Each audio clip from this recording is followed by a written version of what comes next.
Also చాలా మంది long term చూస్ చేసుకోవాలి అన్నప్పుడే ఆ 1 ఇయర్ 2 ఇయర్స్ తెలీదు. సో ఆల్రెడీ ఫస్ట్ అటెంప్ట్ ఇచ్చిన దానికన్నా more pressure and more horrible stress ని వాళ్ళు ఫేస్ చేస్తూ ఉంటారు. సో నిజంగానే ఆ లాంగ్ టర్మ్ తీసుకోవడం అంత వర్తీ అంటారా?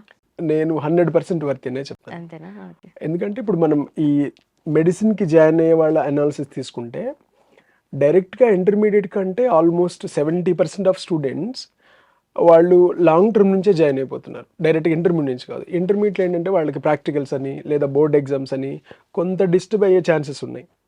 బట్ లాంగ్ టర్మ్ అయితే క్లియర్గా వాళ్ళ ఫోకస్ అంతా మధ్యలో ఎగ్జామ్స్ ఏముండవు, ఓన్లీ నీట్ మీదే కాబట్టి లాంగ్ టర్మ్ నుంచి ఎక్కువ వెళ్తున్నారు. అండ్ మన నేమ్ కంటే డాక్టర్గా ఉండే, ఫర్ ఎగ్జాంపుల్ డాక్టర్ లుంబినీస్ more depth, more value name. So మన నేమ్ కంటే ఆ డాక్టర్ ఇచ్చే నేమ్ అనేది మోర్ వెయిట్ ఉంటుంది.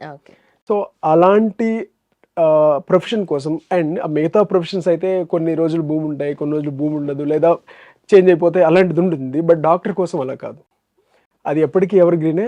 అండ్ మన మిగతావి ఏమైనా మనీ తోటి ఇంకొద్దంతా తెచ్చుకోవచ్చు కానీ, బట్ మన హెల్త్ కానీ మన లైఫ్ని కానీ ఇవ్వలేము. అది ఇవ్వాలంటే వన్ అండ్ ఓన్లీ పర్సన్ అంటే మనకి కనిపించే గాడ్ ఎవరంటే డాక్టరే. సో అలాంటి ప్రొఫెషన్ కోసం ఒక 1 or 2 years ఇన్వెస్ట్ చేయమనేది ఎప్పటికీ వర్తినే. ఓకే.